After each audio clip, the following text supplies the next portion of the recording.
Hey everyone, I'm Mono Scaling. I'm here to guide you today.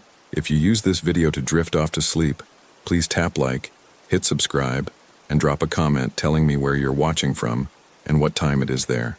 Now get comfortable and relax. My name is Mark Phillips. We went to sleep in peace, but woke to find Tony nailed to a tree, his eyes wide open. I should start from the beginning, though. People need context for what happened in Kisatchie Forest that October. They need to understand we weren't idiots. We weren't drunk college kids looking for thrills. We were 5 adults from a mid-sized marketing firm in Baton Rouge, and our regional manager thought a long weekend in the woods would improve team morale. The RV was Rachel's idea. She'd rented it for a discount through some connection her cousin had, said it would be more comfortable than tents and cheaper than cabins. It was a 2015 model, white with brown stripes, big enough for all 5 of us if we didn't mind close quarters. Rachel always had an angle, always knew someone who could get a deal. That's why she was climbing the ladder faster than the rest of us. We left Baton Rouge on a Thursday afternoon in early October. Tony Delgado rode shotgun, messing with the radio and telling his terrible jokes. Jeff Brennan, our senior account manager, sat in the back reading a paperback thriller. Melissa Santos had her earbuds in, staring out the window. I drove. Rachel navigated from her phone, periodically announcing turns in that clipped, efficient way she had. "Take Highway 165 north," she said. "We'll hit Kisatchie National Forest in about 2 hours." The forest sprawled across central Louisiana, over 600 acres and acres of pine and hardwood. The RV park we'd reserved was on the western edge, near the Calcasieu Ranger District. Rachel had picked it because it was secluded but still had hookups for water and electricity. "Best of both worlds," she'd said during the planning meeting at work. Traffic thinned as we drove north. The landscape shifted from suburban sprawl to rural stretches of farmland and pine forests. Tony finally settled on a classic rock station and leaned back in his seat. "This is exactly what I needed," he said. "No emails, no deadlines, just trees and beer." "We're supposed to be team building," Jeff said from the back without looking up from his book. "Building teams requires team spirits," Tony said. "As in alcohol. I brought a case of Abita." Nobody laughed, but nobody objected either. We all knew what this trip really was. Our manager's attempt to address the fact that 3 people had quit in the last 4 months. The workload was brutal, the clients were demanding, and the pay wasn't keeping up with inflation. A weekend in the woods wasn't going to fix those problems, but none of us were willing to turn down 3 days out of the office. We reached the entrance to Kisatchie National Forest around 6:30. The sun hung low, casting everything in amber light. Rachel directed me down a series of increasingly narrow roads until we found the RV park sign, a weathered wooden marker that looked like it hadn't been updated since the 80s. The park itself was modest, maybe 20 sites scattered among the pines, most of them empty. A small office sat near the entrance, its lights off. A handwritten sign on the door read, "After hours check-in, see site map, and take any available spot." "That's convenient," Melissa said, her first words in an hour. Rachel consulted her phone. "We're prepaid, site 14. I navigated the RV down a gravel path that wound through the trees. Sites 1 through 13 passed by, all empty. When we reached 14, I understood why the place was deserted. The spot was nice enough, a cleared area with a picnic table, a fire ring, and hookups for water and electricity. But it was isolated. The nearest occupied site was back near the entrance, and thick forest pressed in on 3 sides. "Cozy," Tony said. I parked and we spent the next 30 minutes setting up. Jeff handled the electrical hookup while Melissa and Rachel arranged the interior. Tony and I gathered wood from the designated pile near Site 12 for a fire later. The air had that particular October quality, still warm during the day but with an edge of chill creeping in as the sun set. By the time we had everything sorted, it was past 7 and the forest had grown dark. Not the gradual twilight you get in cities where streetlights and buildings hold back the night. This was the real thing. A profound darkness that swallowed everything beyond our small circle of RV lights. We ate dinner at the picnic table, sandwiches and chips, nothing fancy. Tony cracked open his first beer. Jeff told a story about a camping trip he'd taken with his kids 10 years ago. Rachel checked her phone periodically until she realized there was no signal. "No bars," she said. "Anyone else?" We all checked. Nothing. "Must be a dead zone," Jeff said. "We're pretty deep in." "Great," Rachel muttered. She was the type who got anxious without her phone. Always needed to be connected, always needed to be doing something productive. After dinner, Tony insisted on building a fire. He was one of those guys who prided himself on outdoorsy skills despite living in a third-floor apartment and spending most weekends on his couch. But he got it going eventually, and we sat around the flames drinking beer and making small talk. The conversation died around 9. We were all tired from the drive, from the work week, from the general exhaustion of modern life. Melissa went inside first, then Rachel. Jeff finished his second beer and followed. Tony and I stayed by the fire. "You think this is going to help?" he asked. "Help what?" "The team, the morale." He gestured vaguely at the RV. "You think 3 days in the woods is going to make Rachel stop angling for everyone's job? Make Melissa talk to people? Make Jeff stop counting down to retirement? Probably not." "Yeah." He stared into the flames. Still, beats being in the office. We sat in silence for a while. The fire crackled. Something rustled in the undergrowth to our left, probably a raccoon or a possum. The darkness beyond the firelight seemed to press closer. "You ever get the feeling," Tony said slowly, "that you're being watched?" I looked at him. "What?" "Never mind, too many beers." He stood up, stretched. "I'm calling it. See you in the morning." I stayed by the fire another 10 minutes, making sure it was dying down properly. The rustling came again, closer this time. I stood up, suddenly aware of how alone I was, how the RV's lights barely penetrated the surrounding darkness. I went inside and locked the door behind me. The RV had a small bedroom in the back where Rachel and Melissa were sleeping, and a convertible dinette where Jeff had set up. Tony had the overhead bunk above the driver's area. I got the couch, which folded out into a bed barely wide enough for my frame. I lay there in the dark, listening to Jeff's soft snoring from the dinette. The RV settled around me with little creaks and pops. Outside, the wind picked up, making the pines sway and whisper. I must have dozed off eventually, because I woke suddenly in what felt like the middle of the night. The RV was pitch black. I fumbled for my phone to check the time, but the screen wouldn't turn on. Battery dead, which was strange. I'd charged it fully before we left. Something had woken me. A sound, maybe. I lay still, listening. There. A soft scraping noise like something being dragged across gravel. It came from outside, near the front of the RV. I sat up slowly, trying not to wake Jeff. The scraping stopped. Then it started again, this time from the back of the RV near the bedroom where Rachel and Melissa slept. My heart rate picked up. I told myself it was an animal.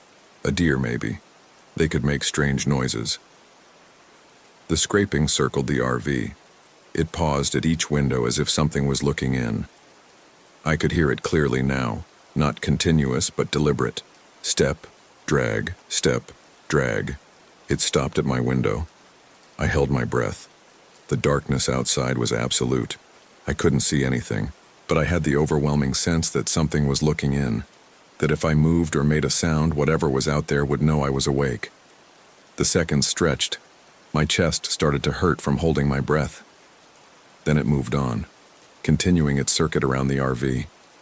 I waited until I couldn't hear it anymore before I allowed myself to breathe normally. Jeff's snoring had stopped. In the silence, I heard him whisper, "You heard it too?" "Yeah." "What do you think it was?" "I don't know." We lay there in the dark, listening. The sound didn't return. Eventually, Jeff's breathing deepened again into sleep. I stayed awake much longer, staring at the ceiling, jumping at every small noise. When I finally drifted off, I had fragmented dreams about being followed through dark woods by something I couldn't see. I woke to pale morning light filtering through the RV's windows. My neck was stiff from sleeping wrong on the narrow couch. I could hear movement in the back, Rachel or Melissa getting up. The smell of coffee drifted from the small kitchenette. Jeff was already dressed, standing by the window with a mug in his hand. "Morning," I said. He didn't respond. He was staring out the window with an odd expression on his face. "Jeff, come look at this." I got up and joined him at the window. He pointed toward the tree line, about 30 feet from the RV. At first, I didn't understand what I was seeing. There was a shape in the shadows between two pine trees, something that didn't quite fit the pattern of trunks and branches. Then my eyes adjusted and my brain tried to reject what they were showing me. Tony was nailed to a tree. He hung about 4 feet off the ground, his arms spread wide, hands pinned to the trunk with what looked like railroad spikes. His head lolled forward, chin resting on his chest. He was still wearing the same clothes from last night, jeans and a Tulane University hoodie. His eyes were open, staring at nothing. "Jesus Christ," I heard myself say. Rachel came out of the bedroom, coffee in hand. "What's wrong?" Jeff just pointed. Rachel looked. The mug slipped from her fingers and shattered on the floor. Hot coffee splattered everywhere, but none of us moved. Melissa emerged, saw our faces, followed our gaze. She made a small sound in the back of her throat. "We need to call someone," Rachel said. Her voice sounded distant, mechanical. "We need to call the police." "No signal, remember?" Jeff said. "Then we drive. We drive until we get a signal." "We should check him first," I said. The words felt wrong in my mouth, absurd. "We should make sure he's dead, Mark," Jeff said quietly. "Look at him." I looked. Jeff was right. Tony wasn't moving, wasn't breathing. His skin had a waxy quality in the morning light. But someone had to check. Someone had to be sure. I forced myself to move toward the door. My legs felt disconnected from my body, like I was watching myself from a distance. Rachel grabbed my arm. "Don't. We have to check. What if whoever did this is still out there?" That stopped me. I looked at the forest surrounding our site. The trees stood silent and still in the morning air. Birds were singing somewhere, oblivious to what had happened here. "I'll go with him," Jeff said. We left the RV together. The morning air was cool and damp. Dew soaked through my sneakers as we walked across the grass toward Tony. With each step, more details became clear, and I wished they wouldn't. The spikes through his hands weren't railroad spikes. They were tent stakes, the long metal kind you use for securing lines in hard ground. Someone had driven them through his palms and into the tree trunk. The bark around the stakes was dark with dried blood. His eyes were open but clouded. Dried blood streaked down from his nose and the corner of his mouth. There were ligature marks on his wrists, red grooves in the skin where he'd been restrained before being nailed up. "Tony," Jeff said, though it was pointless. I reached out with a shaking hand and touched Tony's neck, feeling for a pulse I knew I wouldn't find. His skin was cold and stiff. "He's been dead for hours," I said. Jeff nodded. He looked like he might be sick. That's when I noticed Tony's feet. They were about 6 inches off the ground, but there was nothing supporting them. He simply hung there by the stakes through his hands. The weight of his body had pulled the flesh taut around the stakes. "We need to get him down," I said. "No." Jeff grabbed my arm. "We don't touch anything. This is a crime scene. We leave everything exactly as it is and we go get help." He was right, but it felt wrong to leave Tony hanging there like some grotesque decoration.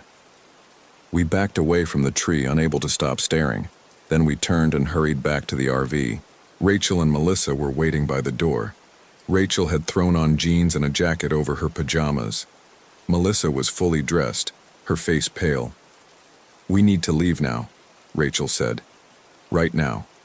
"Agreed," Jeff said. "Mark, get us out of here." I climbed into the driver's seat. My hands were shaking as I tried to fit the key into the ignition. Behind me, Jeff was gathering our belongings, just throwing things into bags without any organization. Rachel stood by the window watching the forest. Melissa sat at the dinette, very still. The RV's engine turned over with its usual rumble. I put it in gear and started backing out of the site. That's when Rachel said, "Stop." What? Look at the road. I looked. The gravel path we'd driven in on the previous evening was blocked. Someone had dragged a massive fallen tree across it, a pine easily 3 feet in diameter. There was no way the RV could drive over it or around it. The forest was too dense on either side. When did that happen? Melissa asked. None of us had an answer. We'll move it, Jeff said. The 4 of us can roll it out of the way. We got out of the RV and approached the tree. Up close, it was even bigger than it had looked. The trunk was solid and heavy, still fresh enough that sap oozed from where branches had been torn off. On 3, Jeff said. We positioned ourselves along the trunk and heaved. It didn't budge. We tried again, straining with effort. The tree might as well have been cemented in place. It's too heavy, Rachel said. We need tools, an axe or a saw. There might be something at the office, I said, in the building near the entrance. That's a 1/4-mile walk, Melissa said. You have a better idea? She didn't. I'll go, Jeff said. The rest of you stay with the RV. I'm going with you, Rachel said immediately. Me too, I added. No way was I staying here alone with Tony's body 30 feet away. We left Melissa with the RV, which felt wrong, but she insisted she'd be fine. Lock the doors, Jeff told her. Don't open them for anyone except us. The 3 of us set off down the gravel path. The morning had grown warmer, but I couldn't stop shivering. We walked in silence, our footsteps crunching on the gravel too loud in the quiet forest. We passed the other empty campsites, 13, 12, 11, all deserted. Their picnic tables and fire rings standing like monuments to absent people. The place should have been busier. It was October, prime camping season. The emptiness felt deliberate now, like a trap. Someone killed him, Rachel said suddenly. Someone came into our camp last night while we were sleeping and took Tony and killed him. We don't know that, Jeff said. What else could have happened? You think Tony nailed himself to a tree? I'm saying we don't know anything yet. Let's just focus on getting help. But Rachel was right, and we all knew it. Someone had murdered Tony. Someone who was likely still in the forest, maybe watching us right now. We reached Site 7 when I noticed the smell. Faint at first, then stronger as we continued. A sweet rotten odor that made my stomach turn. You smell that? I asked. Jeff nodded. Something died out here. We found it at Site 5. A deer carcass lay in the middle of the camping area, its body torn open, organs spilled across the ground. But that wasn't the disturbing part. The disturbing part was how it was arranged. Someone had posed it. The deer's legs were spread in an X pattern, its head twisted at an unnatural angle to face the sky. And around it, in a perfect circle, someone had placed stones, dozens of them, each one roughly the same size, each one painted red. What the hell? Rachel whispered. Jeff approached the deer slowly, like it might jump up and attack. He crouched down, examining the stones. This is fresh, he said. This happened recently, maybe last night. We need to go, Rachel said. We need to go right now. We continued toward the entrance, moving faster now. The gravel path curved through the pines, and around the next bend we should have seen the office building. But we didn't. The path simply ended. Instead of the office, instead of the entrance with its weathered sign, there was just more forest. Dense, impenetrable forest that looked like it had been there for centuries. That's impossible, I said. We must have taken a wrong turn, Jeff said, but his voice lacked conviction. There are no wrong turns, Rachel said. This is the only path. We drove in on this exact road.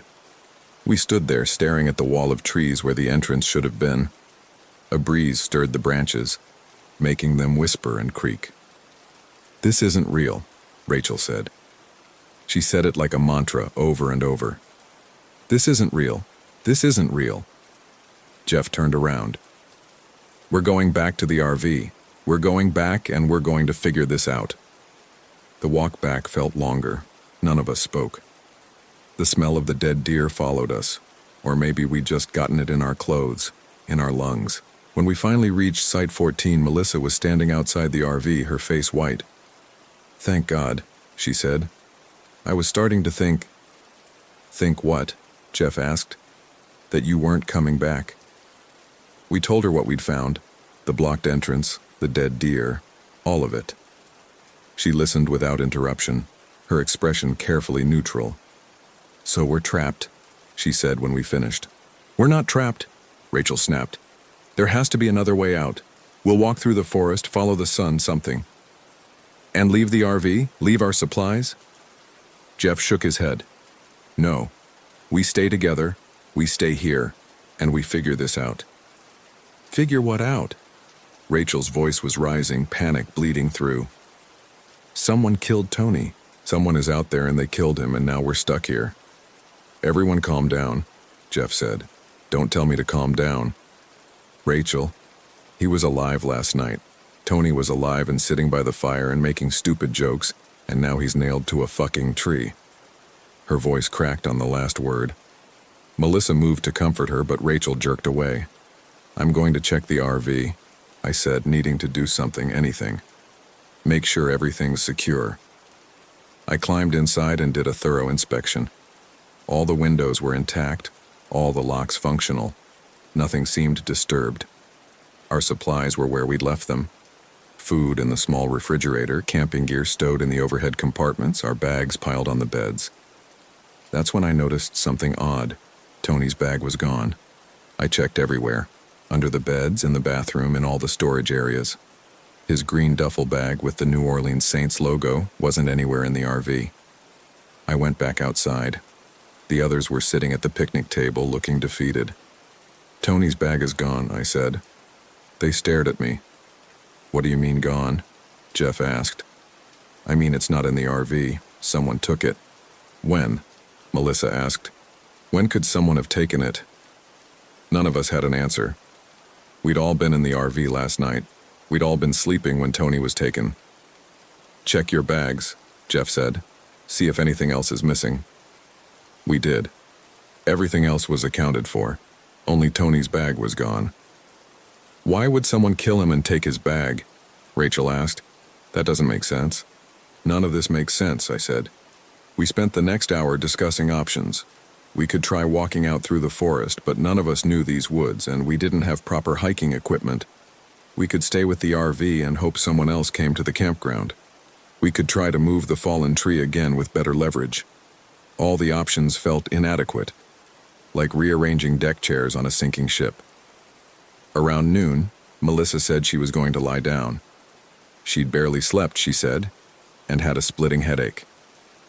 We agreed to take turns keeping watch. 2 people outside at all times, 2 people resting inside. Jeff and I took the first shift. We sat at the picnic table, not talking much, just watching the forest. Tony's body was still visible between the trees, a constant reminder of our situation. I kept trying not to look at it, but my eyes kept drifting that direction. "You were in the Marines, right?" I asked Jeff. "Basic training, survival skills, all that?" "Army, actually. And that was 30 years ago.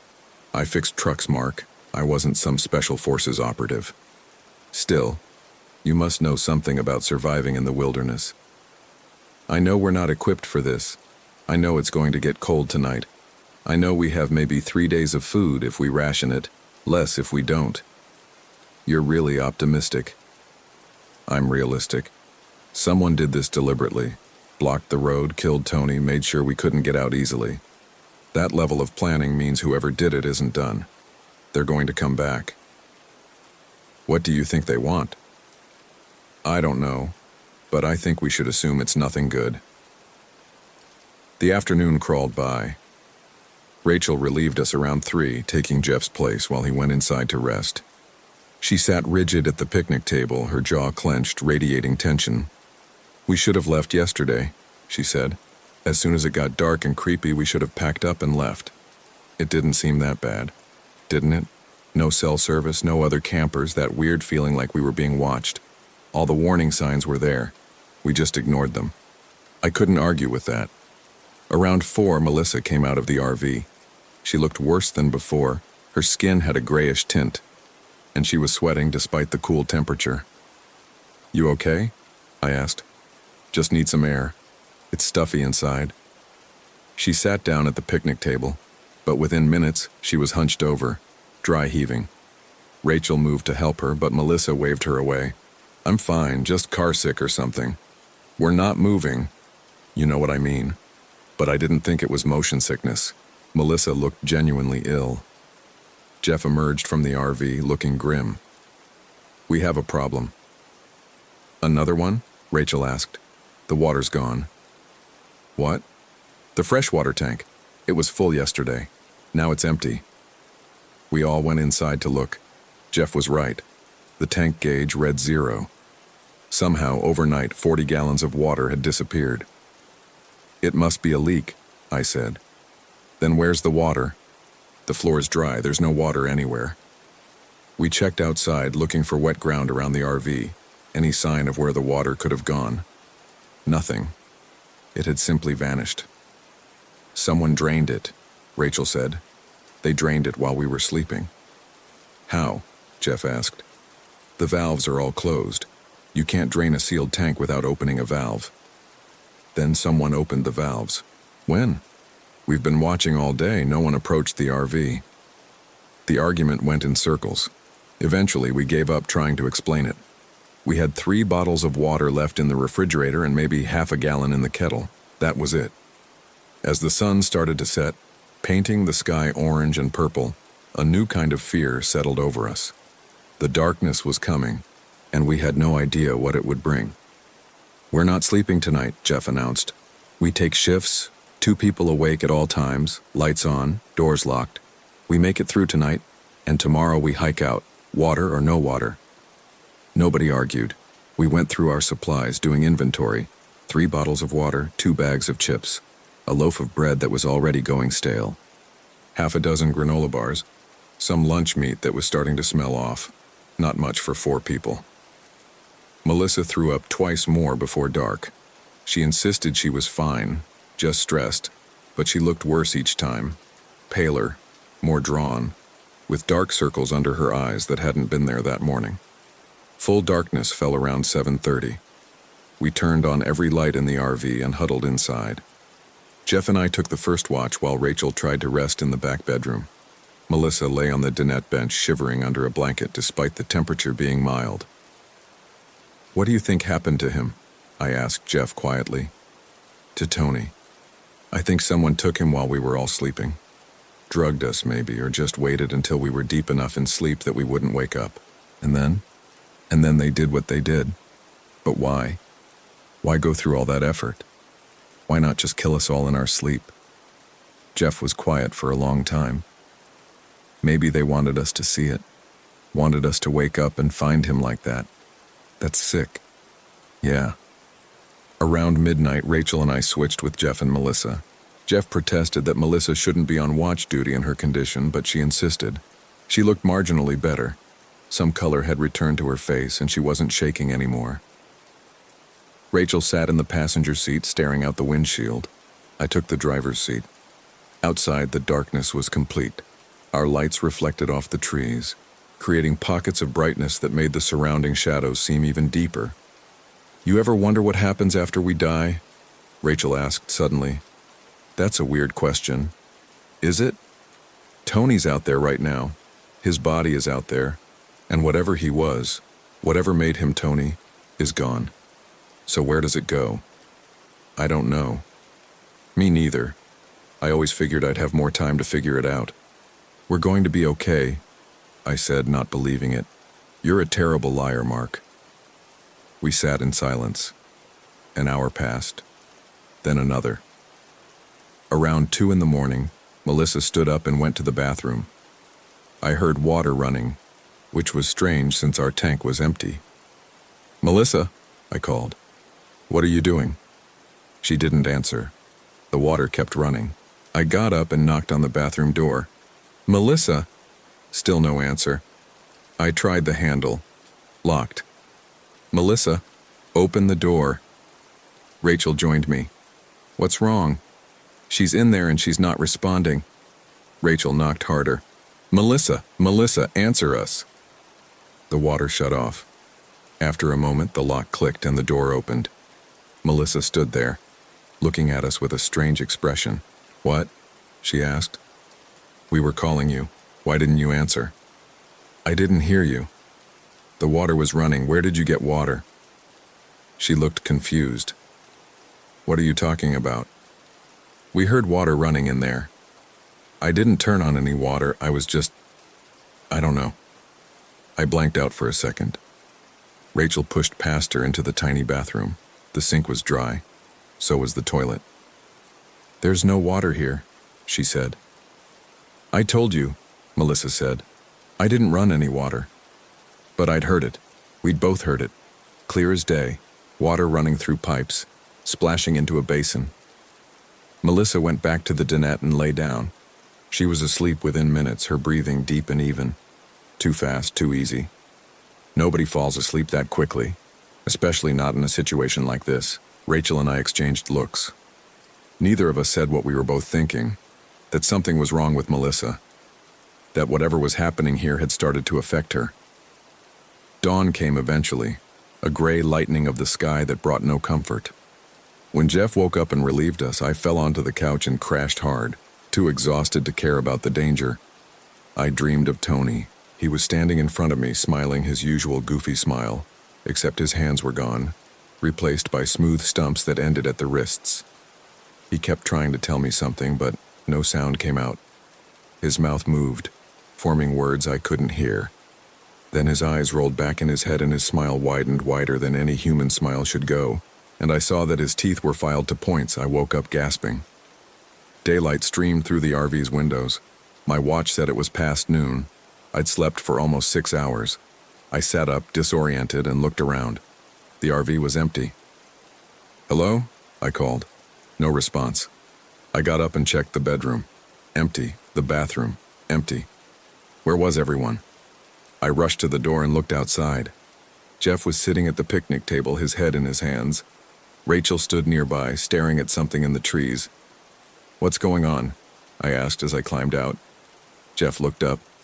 His eyes were red. "She's gone," he said. "Who?" "Melissa.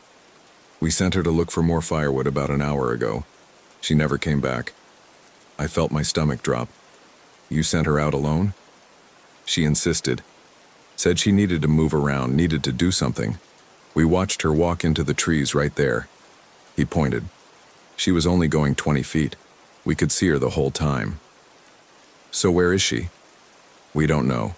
One second she was there, bending down to pick up branches. The next second she just wasn't." "That's impossible." "Yeah, well, add it to the list of impossible things happening here." We searched the area where Melissa had disappeared. There were footprints in the soft dirt leading into the trees, but they stopped abruptly after about 15 feet. Just stopped, like she'd been lifted into the air. We called her name until our voices were hoarse. We searched in expanding circles around the RV, pushing into the dense forest, getting scratched by branches and tangled in underbrush. No sign of her, no calls for help, nothing. By mid-afternoon, we had to accept that she was gone. "Should we keep looking?" I asked. "Where?" Jeff said. "We've covered every inch of ground for 100 yards in every direction. She's not here." "Maybe she wandered off," Rachel suggested. "Maybe she was still sick and got disoriented." "Her footprints stop," Jeff said. "They don't wander. They stop." "Then where is she?" No one had an answer. We went back to the RV and collapsed inside, defeated. We were down to 3 people now. 2 dead or missing. 3 survivors trapped in an RV in the middle of a forest that shouldn't exist. "We're leaving," Rachel said. "Right now. We're leaving the RV, taking what we can carry, and we're walking out of here." "And go where?" Jeff asked. "The entrance is blocked. Then we go through the forest. We pick a direction and we walk until we find a road or a house or something. We'll get lost. We don't have proper supplies for a hike. No compass, no map, limited water. We'll die if we stay here. We'll die if we go out there unprepared." They argued while I sat there trying to think. Something about Melissa's disappearance bothered me beyond the obvious horror of it. Something felt wrong in a different way. Then it hit me. She came back, I said. They both stopped arguing and looked at me. What? Rachel asked. Melissa. Think about when she started acting weird. It was after her headache yesterday, after she went to lie down. So what if she didn't just lie down?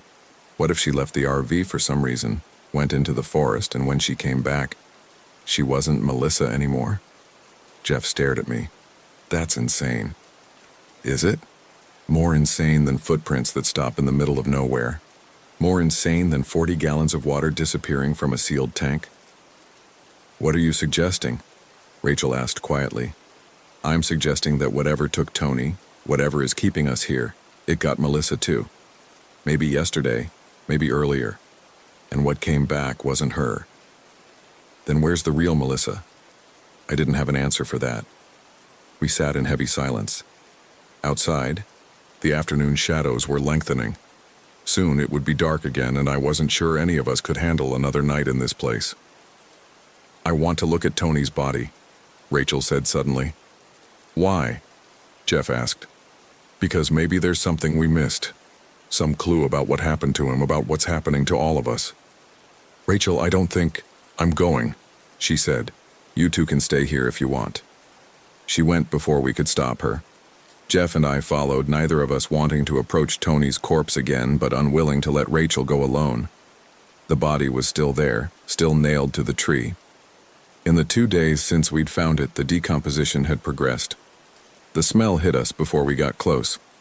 Sweet and rotten, the smell of meat going bad. Tony's skin had taken on a grayish-green tint. His eyes, which had been open before, were now closed. His head hung at a different angle than I remembered. Something's wrong, Jeff said. Everything's wrong, Rachel replied. No, I mean, his eyes. They were open yesterday, now they're closed. We moved closer, despite every instinct screaming at us to run. Jeff was right. Tony's eyes were definitely closed now. And his mouth, which had been hanging open, was now shut in something almost like a smile.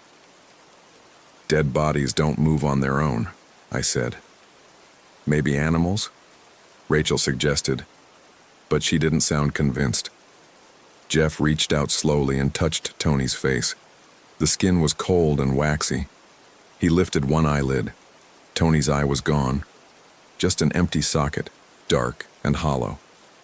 Jeff jerked his hand back. Jesus Christ. What? Rachel asked. His eyes are gone. Both of them. We all looked at the ground around the tree, looking for any sign of what might have taken them. Nothing. Just pine needles and dirt. We need to go, I said. Right now. We started to back away from the tree. That's when Tony's head moved. It was subtle at first, just a small twitch, a slight rotation. Then his jaw fell open and a sound came out. A wet, rasping exhalation that formed words. Don't! Leave! Rachel screamed. We ran. We scrambled back to the RV and threw ourselves inside, slamming and locking the door. Our chests heaved as we gasped for air. Nobody spoke for a long time. That wasn't real, Rachel finally said. It was gases, right? When bodies decompose, they release gases that can make sounds. It wasn't really talking. It said, don't leave, I said. That's not random gas escaping. There has to be an explanation. The explanation is that something is very, very wrong here, Jeff said. This forest, this campground, none of this is natural. We're in something's territory, and it's playing with us. Things like that don't exist, Rachel said. You saw it. You heard it. I don't know what I saw. A knock on the door made us all jump. We froze, staring at the door. The knock came again, 3 precise raps on the metal. Don't answer it, Rachel whispered. Who's there? Jeff called out. It's me. Melissa's voice, clear as day, coming from just outside the door. Let me in, guys, it's cold out here. We looked at each other. Jeff moved toward the door, but I grabbed his arm. That's not her, I said. You don't know that. Yes, I do. Whatever that is, it's not Melissa. Another knock. Come on, guys, this isn't funny. Open the door. Melissa, Rachel called. Where did you go? I just went for a walk. I needed some space. Are you going to let me in or not? Tell us something only Melissa would know, Rachel said. Silence from outside. Then, what? Answer the question. I don't understand. Why are you doing this? Let me in. The door handle rattled as something tried to turn it. The lock held. Let me in. The voice was still Melissa's, but louder now, more insistent. Go away, Jeff said. I know you're scared. I'm scared too. We need to stick together. Please let me in. The knocking turned to pounding, fists beating against the door in a frantic rhythm. The whole RV shook with the impacts. Then it stopped. We waited, barely breathing. Minutes passed. Nothing. I moved to the window and carefully looked outside. There was no one there. The picnic table sat empty. The forest stood silent. It's gone, I said. For now, Jeff replied. Night fell for the third time since we'd arrived at Kisachi Forest. We were out of water except for a few sips left in one bottle. The food was gone except for a few crackers. My lips were cracked and my mouth felt like cotton. We kept all the lights on again, burning through the RV's battery. Jeff estimated we had maybe 12 hours of power left, then we'd be in darkness. We leave at first light, he said. No arguments. We take whatever we can carry and we walk out of here. What about Melissa? Rachel asked. What about Tony? They're gone. We can't help them. All we can do is save ourselves. Rachel nodded, but I could see the guilt in her face. We all felt it. We were abandoning our co-workers, our friends. But what choice did we have? Around midnight, I was sitting in the driver's seat when I saw something move in my peripheral vision. I turned to look out the side window. Melissa stood about 20 feet away at the edge of the light. She wasn't looking at the RV. She was looking up at the sky, her head tilted back at an uncomfortable angle. Her arms hung at her sides. She's out there, I said. Jeff and Rachel crowded to the window. We watched Melissa for several minutes. She didn't move except for her chest rising and falling with breath. Then, slowly, she lowered her head and looked directly at us. Her eyes were completely black. Not dark brown, not shadowed. Black from edge to edge, like someone had replaced them with pools of ink. She smiled. It was Melissa's smile, but wrong. Too wide, too knowing. Then she turned and walked into the forest, disappearing between the trees. What do we do? Rachel whispered. Nothing, Jeff said. We stay here. We don't go out there. Whatever that is, it wants us to follow. That was Melissa. That was something wearing Melissa's face. We watched the forest, but she didn't reappear. The darkness seemed to pulse with hidden movement, shapes that might have been trees or might have been something else. An hour later, Rachel went to use the bathroom. I heard her go in, heard the door close. Then I heard her scream. Jeff and I rushed to the bathroom door. Rachel stumbled out, her face white. Look, she said, pointing. We looked. Written on the bathroom mirror in what appeared to be condensation were two words, midnight tomorrow. What does that mean? Rachel asked. I don't know, Jeff said, but I thought maybe he did. I thought maybe we all did. We had until tomorrow at midnight. That's when whatever was toying with us would finish the game. The rest of the night passed in tense silence. We took turns watching, though none of us could really rest. Every sound made us jump. Every shadow seemed to move with intention. Dawn came slowly, painting the sky gray and pink. We'd made it through another night. 3 of us were still alive. Time to go, Jeff said. We packed what little we had into backpacks, a few bottles we'd found with drops of water in them, the remaining crackers, some extra clothes. Jeff had a pocket knife. That was our only weapon. Before we left, I took one last look at Tony's body. It was gone. The tree was still there, the spikes still embedded in the bark, but Tony's corpse had vanished. Only dried blood remained, dark stains on the trunk. Don't look at it, Jeff said. Just walk." We started down the gravel path, heading in what we hoped was the direction of the main road. The forest was quiet except for our footsteps. No birds sang, no insects buzzed. The silence was oppressive, like the whole world was holding its breath. We walked for what felt like hours. The path never changed. The same gravel, the same trees on either side, the same overcast sky above. We should have reached something by now, a road, a building, some sign of civilization, but there was nothing. "We're going in circles," Rachel said. "No, we're not," Jeff replied. "We've been walking straight this whole time."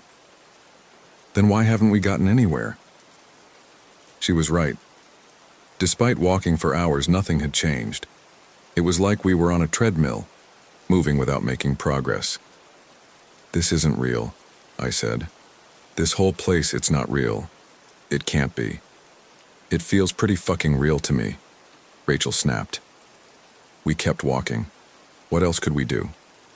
The sun reached its peak, then started to descend. By my watch, it was almost 5 p.m. We'd been walking for over 8 hours.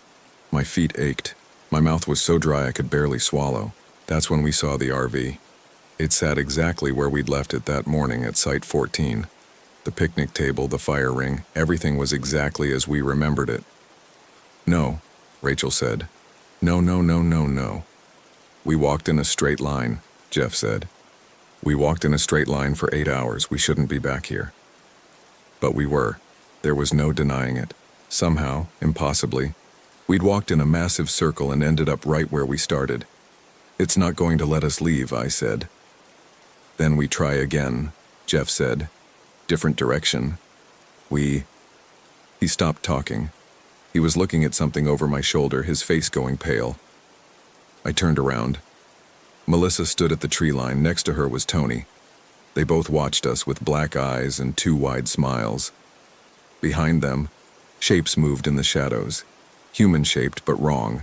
Too tall or too thin or moving in ways that defied biology. "Run," Jeff said. We ran for the RV. My legs felt like lead, my lungs burning. Behind us, I could hear footsteps, multiple sets getting closer. We reached the RV and threw ourselves inside. Jeff slammed the door and locked it. Immediately, fists started pounding on the exterior, a cacophony of impacts that shook the entire vehicle. Through the windows, I could see them. Melissa and Tony in front, their faces pressed against the glass. Behind them, dozens of others, some that looked almost human, some that didn't, all with those black eyes. All smiling. The pounding intensified. The RV rocked back and forth. Cracks started to form in the windows. "They're going to get in," Rachel said. She sounded detached, like she'd accepted it. Jeff grabbed his pocket knife, the only weapon we had. "Then we fight." The window above the dinette shattered inward. A hand reached through, fingers too long, moving in a way that suggested too many joints. It groped blindly, searching for the door lock. I grabbed a pan from the kitchen and smashed at the hand. It withdrew with a sound like laughter. More windows broke. More hands reached in. The door buckled under the assault. "This is it," I said. "This is how it ends." Then the pounding stopped. The sudden silence was deafening. We stood frozen, weapons raised, waiting for the next attack. It didn't come.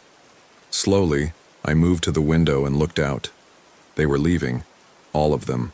Melissa and Tony and the others were walking back into the forest, melting into the shadows. Within minutes, we were alone again. "Why did they stop?" Rachel asked. Jeff checked his watch. "It's 11:30. We all understood. They didn't want us dead yet. They wanted us alive for whatever was coming at midnight. The last 30 minutes were the longest of my life. We sat in the darkening RV, watching the clock tick down. None of us spoke. What was there to say? At 11:58, Melissa appeared outside. Just Melissa this time, standing in the clearing, looking at the RV. She raised one hand and beckoned us to come out. "Don't," Jeff said, but I was already moving toward the door. I don't know why. Some compulsion I couldn't fight, or maybe just acceptance. Maybe I was tired of running, tired of being scared, tired of not understanding. "Mark, don't." Rachel grabbed my arm, but I shrugged her off. I unlocked the door and stepped outside. The night air was cool on my skin. The stars overhead were bright, too bright, arranged in patterns that hurt to look at directly. Melissa smiled at me, and for just a moment, she looked like herself again, like my coworker, my friend. "It doesn't have to hurt," she said. "You can join us, it's better here. You'll see." Behind me, I heard the RV door open. Jeff and Rachel had followed me out. We stood together in the clearing, the three of us, facing Melissa and the darkness beyond. "What are you?" I asked. Her smile widened. "We're what comes after. We're what's always been here, waiting." The forest around us began to glow. Not with light exactly, but with something else, a luminescence that existed in a spectrum my eyes weren't meant to see. Shapes moved between the trees, coalescing, taking form. I saw Tony among them, whole again, the wounds in his hands healed. He waved at me and I found myself waving back. The glow intensified. I felt it pulling at me, not physically, but deeper than that, pulling at something essential. "Mark," Rachel said. Her voice sounded very far away. "Mark, we have to go. We have to go right now." But I couldn't move. None of us could. We stood transfixed as the forest came alive around us, as the boundary between what was real and what couldn't be real dissolved like morning mist. The last thing I remember from that night was Melissa reaching out to take my hand. Her skin was cold, but her grip was gentle. "Don't be afraid," she said. "It's almost over." Then my watch beeped midnight, and everything changed. They found us 3 days later. A park ranger doing a routine check discovered the RV at Site 14. We were inside, all three of us, unconscious but alive. Dehydrated, malnourished, but alive. We spent a week in the hospital. The doctors said we'd suffered some kind of group psychosis, probably brought on by carbon monoxide poisoning from a leak in the RV's heating system. That was their explanation for our matching stories, our shared delusions. They never found Tony or Melissa. The search parties combed every inch of Kisatchie National Forest within a 10-mile radius of the campground. Nothing. It was like they'd never existed. Except I have the employee directory from work with their photos in it. I have emails from Tony in my inbox, texts from Melissa. They were real. They existed. I tried to tell the investigators what really happened. They nodded and wrote it down, and I could see them thinking, trauma response and PTSD and needs psychiatric evaluation. Eventually, I stopped trying to explain. Jeff retired early. He sold his house and moved to Florida, as far from forests and campgrounds as he could get. Rachel transferred to our company's New York office. We don't keep in touch. I still work at the same firm, still live in Baton Rouge. Sometimes I drive past the exit for Highway 165 North and I think about turning, about going back to Kisatchie to find answers. I never do. But 3 months after it happened, I woke up in the middle of the night with a strange compulsion to check my phone. I had a new text from an unknown number. No words, just a photo. It was a picture of the RV at Site 14, taken at night. The lights were on inside and I could see shapes moving behind the windows. Human shapes. 5 of them. I counted. Me, Jeff, Rachel, Melissa, and Tony. The timestamp on the photo was from 2 days ago. Sometimes, late at night when I can't sleep, I pull up a map and look at Kisatchie National Forest. I zoom in on the campground, on Site 14. According to the satellite view, there's nothing there but trees. No RV, no cleared camping spot, no picnic table. Site 14 doesn't exist. But I remember it. I remember the gravel path, the pine trees pressing close, the smell of the fire. I remember Tony's face as he told his jokes by the firelight. I remember Melissa's black eyes and her too wide smile. Most of all, I remember what she said. We're what comes after. We're what's always been here, waiting.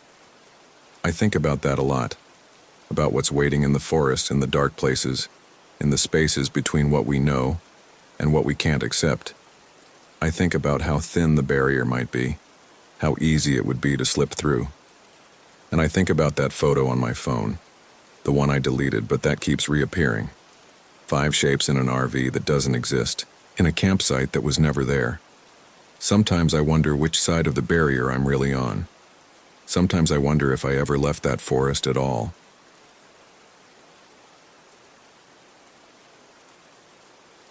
My name is Jessica Lane. At least I think it is. I found my driver's license this morning in the glove compartment of the RV, and that's what it says.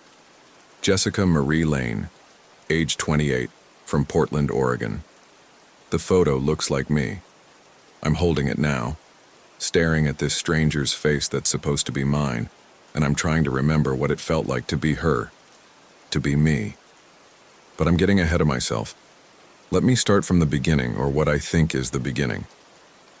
We arrived at Fish Lake National Forest on a Thursday. I know this because I found a calendar in the RV with the date circled, October 12th, 2023. Someone wrote Fish Lake with 3 exclamation points. The handwriting looks like mine, but I can't be sure. There's a receipt from a gas station in Richfield, Utah, time-stamped at 2:47 p.m. that same day. These are the facts I have. Everything else is fragments. I was with someone, a man. I know this because there are men's clothes in the RV, size large, and his toothbrush is in the bathroom next to mine. Blue, not red. I think his name was David, but that might be wrong. When I try to picture his face, I see features that could belong to anyone. Brown hair, maybe? Glasses? I'm not sure. The harder I try to remember, the more it slips away, like trying to hold water in my hands. The RV park was nearly empty when we got there. I remember that part clearly, or at least I think I do. There were only 3 other RVs in the loop, spread out with empty spaces between them. The park ranger who checked us in had a thick gray beard and didn't smile. He gave us a map and said something about the weather, but I can't recall what. Was it supposed to rain? Snow? I don't know. We parked in spot 17. I know this because there's a wooden post outside with the number on it, and I've checked it maybe 50 times in the past 3 days. Or has it been 3 days? The calendar shows it should be October 15th now, but my phone died, and I can't find the charger. And the RV's clock is blinking 12:00 like it's been reset. The fog came on the first night. I remember we made dinner, or I think we did. There's a dirty pan in the sink with remnants of what looks like scrambled eggs, but that could be from any meal. We might have talked about hiking the next day. There's a trail map on the table with a route marked in pencil. Someone drew a little star near something called Mill Meadow Reservoir. Around 9 p.m., I'm guessing based on how dark it was, the fog rolled in. Not normal fog. This was thick, the kind where you can't see 3 feet in front of you. It pressed against the RV windows like something solid, and the temperature dropped fast. I remember putting on a sweatshirt, dark blue with a coffee stain near the hem. What I don't remember is going to sleep. There's a gap, a blank space where hours should be. One moment I was sitting at the small dining table, looking at the fog through the window, and the next I was waking up on the floor next to the bed, fully clothed with no memory of how I got there. The man, David, I'll call him David, was gone. His side of the bed hadn't been slept in. The sheets were pulled tight, military corners, like in a hotel. I know he was the one who made the bed because I never fold corners like that. Or maybe I do. I don't know anymore. When I looked outside, the fog was still there, but different.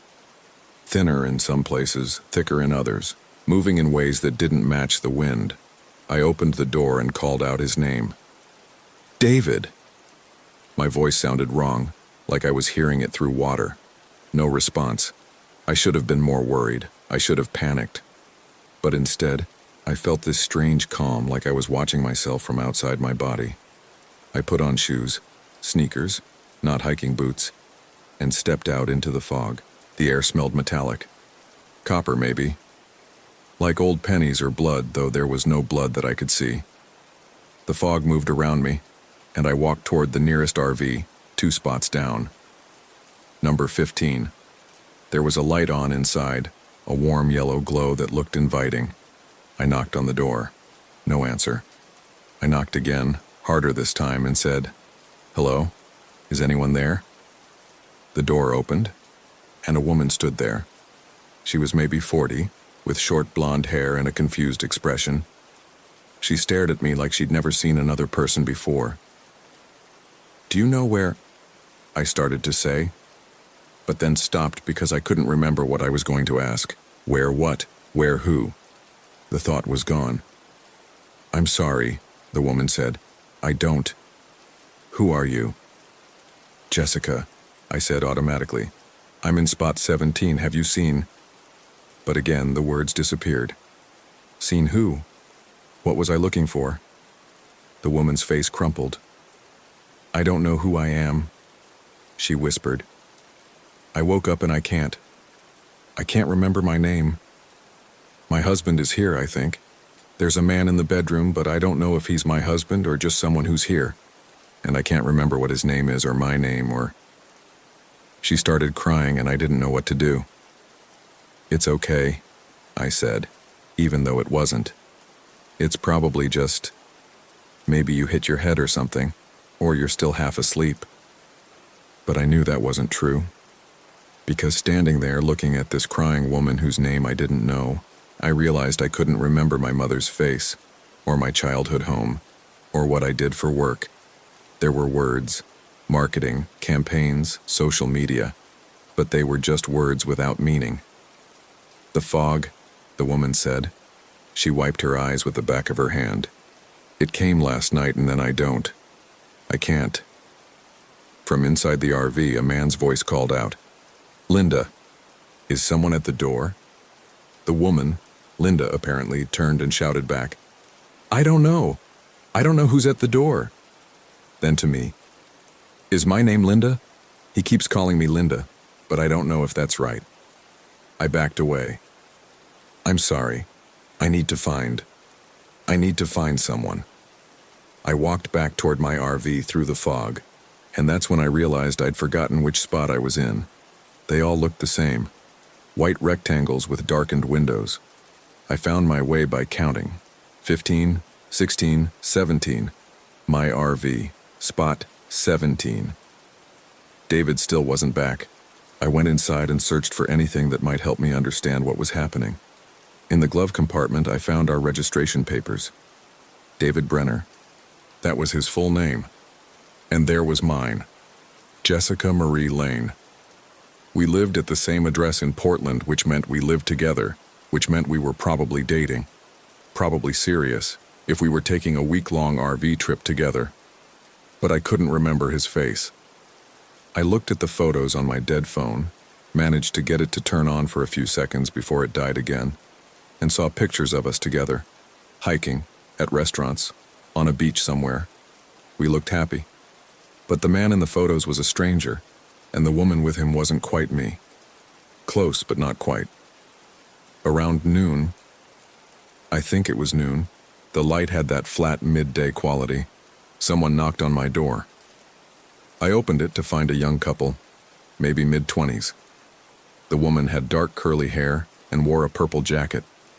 The man was tall, skinny, with a nervous energy about him. "Sorry to bother you," the woman said. We're trying to find out if anyone knows what's going on.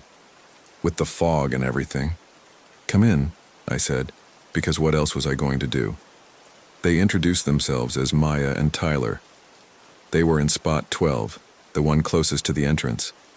Maya did most of the talking. Tyler kept looking around the RV like he was searching for something. "We woke up this morning and couldn't remember anything," Maya said. She sat at the dining table, her hands clasped in front of her.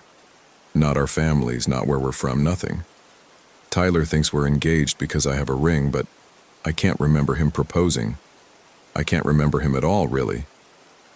"No offense," she added, glancing at Tyler. "None taken," Tyler said quietly. "I can't remember you either, or myself. I found my ID. Says I'm Tyler Chen from Sacramento, but I don't know what that means. Sacramento could be on the moon for all I know." I told them about David being missing, about the woman named Linda who couldn't remember her own name. Maya nodded like this all made perfect sense, which was somehow more disturbing than if she'd freaked out. "The fog," she said. "It did something to us." "That's not possible," I said. But even as I said it, I knew I didn't believe it. What other explanation was there? Tyler stood up and went to the window. "It's getting thicker again, look." He was right. The fog was pressing closer, darker now, with that same strange copper smell seeping in through the vents. I felt a sudden desperate need to get out of there, to drive away, but when I looked for the RV keys, I couldn't find them.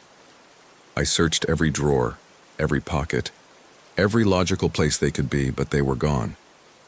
"Our keys are missing too," Maya said. "We were going to drive to the ranger station, but they're just gone. And Tyler's phone died. Mine too. The RV's radio doesn't work. Nothing works." We spent the next hour checking on the other RVs. Besides us, there were 4 others. Linda and her husband in spot 15, an elderly man by himself in spot 9, and another couple in spot 6 who introduced themselves as Robert and Jennifer. Everyone had the same story. Woke up with no memory, can't find their keys, phone's dead, fog everywhere. The elderly man was the worst. His name was written on a piece of paper in his pocket. William Morrison, age 72, diabetic. But he couldn't read. He stared at the paper like it was in a foreign language. When Maya tried to explain what it said, he just kept shaking his head and saying, "That's not me. That's not me." We decided to wait it out. The fog had to lift eventually, right?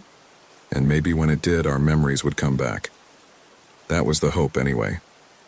But the fog didn't lift. Instead, it got darker. Not nighttime dark, wrong dark. Like the light itself was being swallowed. By what I guessed was 3 p.m. based on my rumbling stomach telling me I'd missed lunch, it was already twilight dim. The fog pressed against the windows so thick I couldn't see the ground below the RV. David came back around then. I heard footsteps outside, heavy and uneven, and then a knock on the door. 3 quick raps. I opened it, and there he was. Tall, brown hair, glasses, wearing a fleece jacket I'd seen in the RV closet. He looked tired. There was mud on his jeans and his shoes, and a scratch on his face near his left eye. "Hi," he said and smiled. "Sorry I'm late." "Where were you?" I asked. "I've been looking for you. We've all been. There's something wrong. The fog did something to us. We can't remember." "I know," he said, still smiling. "But it's okay now. I figured it out."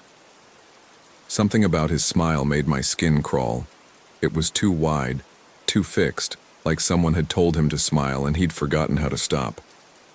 "Figured what out?" I asked. "Can I come in? It's cold out here." I stepped aside, and he walked past me into the RV. He moved wrong, too stiff, like he was being careful with his joints. He sat down at the table and folded his hands in front of him, still smiling. "Where were you?" I asked again. "I went for a walk, into the woods, and I found something." "What did you find?" His smile widened. "I found where we are. We're at Fish Lake National Forest in Utah, spot 17. "No," he said softly. "That's not where we are, not really. This is somewhere else." I should have been relieved to see him. I should have been happy. But instead, I felt a cold weight settling in my stomach. "What are you talking about?" "You'll see," he said. "Everyone will see, when the fog is ready." "David? Is that my name?" He tilted his head. "David. David Brenner. That sounds right." "Yes, that's your name. You're David, I'm Jessica.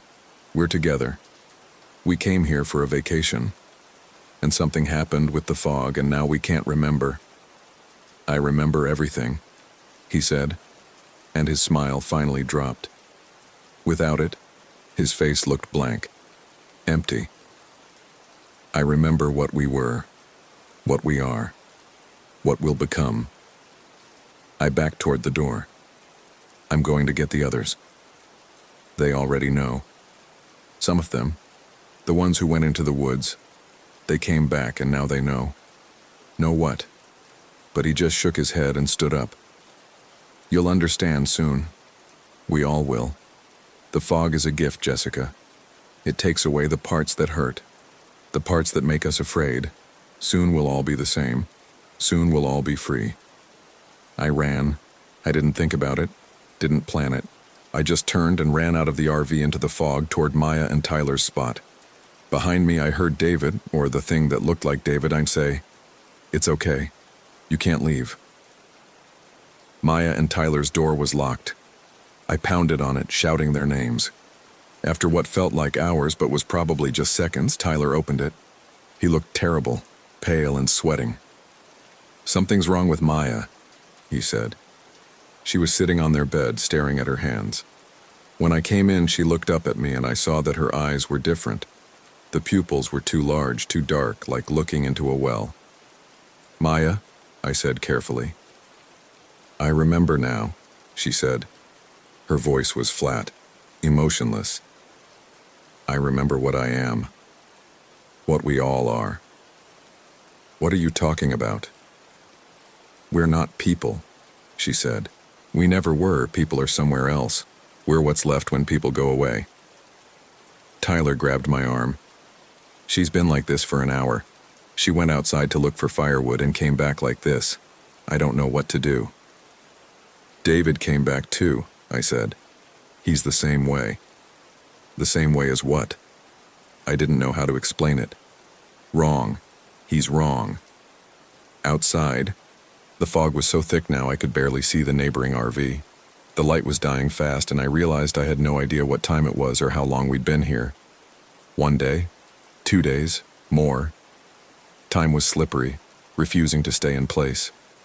We found Linda and her husband in their RV. The husband, I never learned his name, was sitting at the table with a knife in his hand.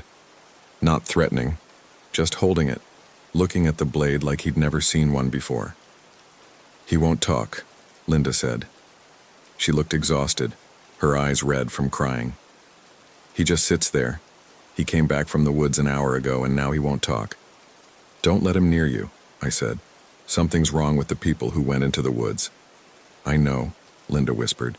"I know something's wrong. But he's my husband. I think he's my husband. I can't just leave him." But she couldn't remember his name either. Couldn't remember if they had children, or where they lived, or how long they'd been married. The fog had taken all of that. The old man, William, was dead. We found him in his RV when we went to warn him. He was lying on the floor, peaceful, like he'd just decided to lie down and never get up. There was no blood, no signs of violence. He'd just stopped. "Heart attack, maybe," Tyler said, but he didn't sound convinced. "Or he gave up," I said. "We couldn't bury him. The ground was too hard and none of us wanted to go into the woods. So we left him there, covered with a blanket, and moved on to the last RV, spot 6, where Robert and Jennifer were staying. They were both wrong. I knew it the second Jennifer opened the door. She had that same too wide smile, that same empty look in her eyes. Behind her, Robert sat at the table, staring at nothing. "Hello," Jennifer said brightly. "We've been waiting for you." "Waiting for what?" Tyler asked. "To help you understand. The fog wants to help you understand." Maya pushed past us. "Yes," she said. "Yes, I understand now. It's better this way. Without memory, without past, without fear." "Maya, stop!" Tyler tried to grab her, but she shook him off and went inside the RV with Jennifer and Robert. Through the window, I watched them sit together at the table, all 3 of them smiling that terrible smile. They looked like mannequins, like props in a store window. Not quite human. "We have to go," I said to Tyler and Linda. "We have to get out of here." "How?" Linda asked. "The keys are gone. The ranger station is 5 miles away. It's dark. The fog." "We walk," I said. "We follow the road. If we stay here, whatever got to them will get to us." Tyler nodded. "Okay, let's do it." But Linda shook her head. "I can't leave him, my husband. Even if he's not right, I can't leave him." "Linda, you go," she said. "I'll stay." Maybe when the fog lifts, he'll be himself again. I wanted to argue, but what was the point? I barely knew her. We'd met this morning, or yesterday, or 3 days ago. Time meant nothing anymore. And maybe she was right to stay. Maybe we were wrong to go. Tyler and I left just after dark, or what we thought was dark. It might have been 3 in the afternoon. The fog had swallowed all sense of time and direction. We used the wooden post numbers to find our way to the entrance. 17, 16, 15, counting down. At spot 12, Tyler stopped. "Wait," he said. "I need to get something from our RV. We don't have time." But he was already running. I stood there in the fog, alone, listening to nothing. No wind, no animal sounds, no distant cars. Just silence, and that copper smell, and the feeling of being watched by things I couldn't see. Tyler came back carrying a backpack. "Flashlight," he said. "Water bottles, just in case." We walked toward the entrance. The ranger station should have been right there at the head of the loop. I'd seen it when we drove in. A small wooden building with a parking lot. But when we got to where it should have been, there was nothing. Just more fog and more empty space. "This isn't right," Tyler said. "The entrance should be here." We kept walking, following what we thought was the road. But the road kept curving back on itself, looping around and around. After what felt like hours, we found ourselves at spot 17 again. My RV, back where we started. "No," Tyler said. "No, we've been walking away from it. We didn't turn around." But we had, somehow. The fog had twisted the road, or twisted our perception, or twisted something fundamental about the space we were in. David was waiting outside my RV, still smiling. "You came back," he said. "I knew you would." "We're not staying," I said. "We're getting out of here." "There's no out," David said gently. "There's only here. This is where we live now, where we've always lived. The fog showed me. It can show you too." Tyler stepped forward. "Stay away from us." David looked at him with that empty smile. "You're afraid. I was afraid too. But the fog takes the fear. It takes everything that makes you hurt. Don't you want that? Don't you want to be free?" "Free from what?" I asked, even though I didn't want to know the answer. "From being," David said, "from the weight of being a person. The fog takes it all away. The memories, the pain, the knowledge of death. Soon you won't remember anything. Soon you'll just be empty and clean and free." He reached out toward me, and I saw that his fingernails were black. Not painted black. Black like rot, like something dead. When his fingers touched my arm, they felt cold. Corpse cold.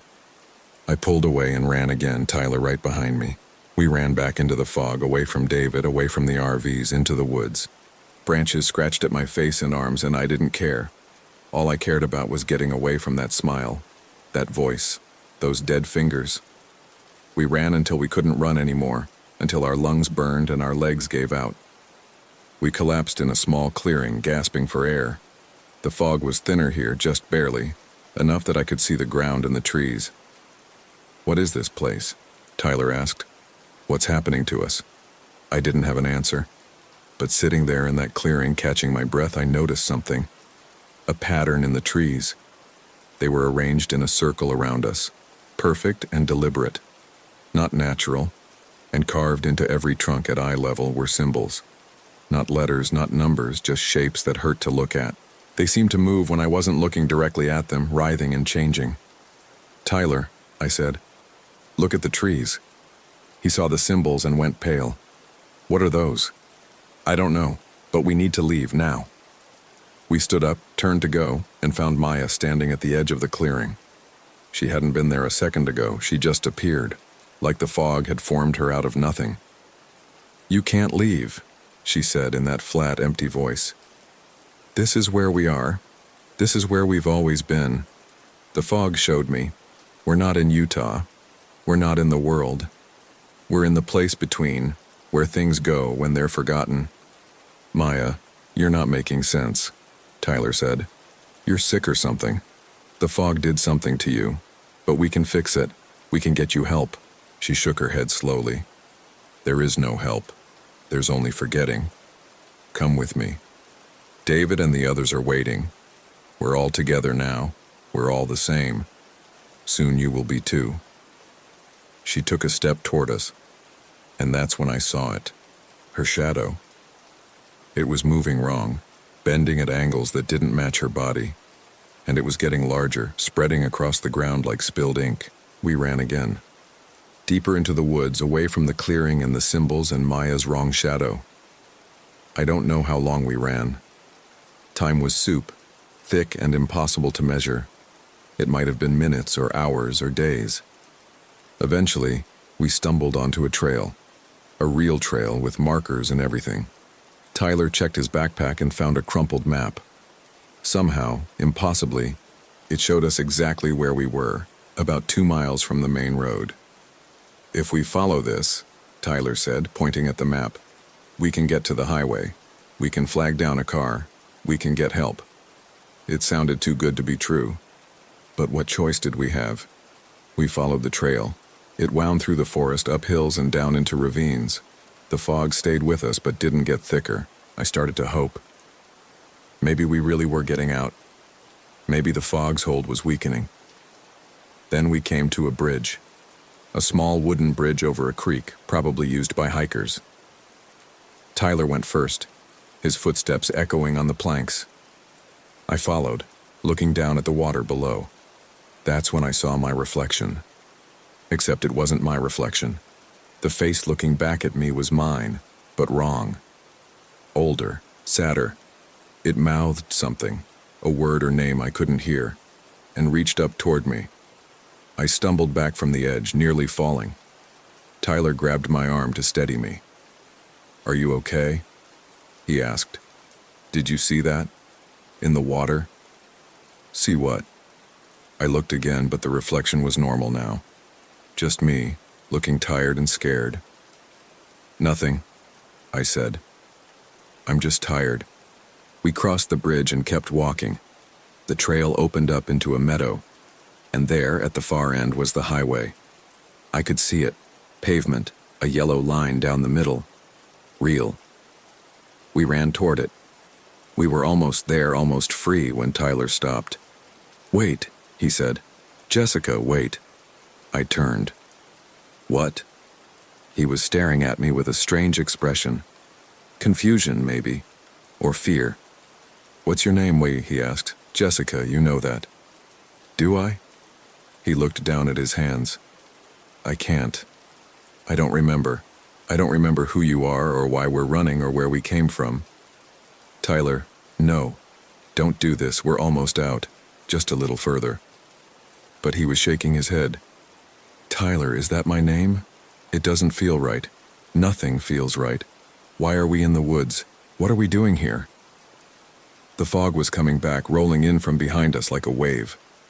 I could see it creeping across the meadow, swallowing the trail we'd just walked. "Run!" I grabbed his arm and pulled him toward the highway, but he resisted. "I don't want to run," he said. "I'm tired. I want to rest." "Tyler, please." "Who's Tyler?" He smiled. That same terrible smile I'd seen on David, on Maya, on all the others. "I don't know anyone named Tyler." I let go of his arm and ran alone. Across the meadow, toward the highway, toward escape. The fog chased me, but I was faster. I was going to make it. I reached the highway. I stood on the pavement, gasping, crying, and looked back. The meadow was gone. Just fog, solid and impenetrable.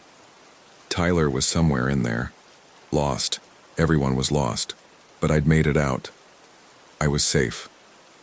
I started walking along the highway, looking for a car, a gas station, anything. I walked for what felt like hours. The sun was setting, or I thought it was. The sky was turning dark anyway. And then I found it. The entrance to Fish Lake National Forest. The wooden sign, the ranger station, the parking lot. No. No, that was impossible. I'd walked away. I'd escaped. I was on the highway, miles from the campground. But there it was. And there were the RVs. All of them. including mine. Spot 17. I walked up to my RV on numb legs. The door was unlocked. Inside, everything was exactly as I'd left it. My phone on the table, the calendar on the wall, the dirty pan in the sink, and sitting at the dining table, smiling, was David. "Welcome back," he said. "I was wondering when you'd arrive." "This isn't real," I said. "I got out. I made it to the highway." "Did you?" He tilted his head. "Or did you just walk in a circle? The fog does that, you know. It makes you think you're leaving when really you're staying. Really, you're always staying." I sank into the chair across from him. I was so tired. Too tired to run anymore. "What is this place?" I asked. "What happened to us?"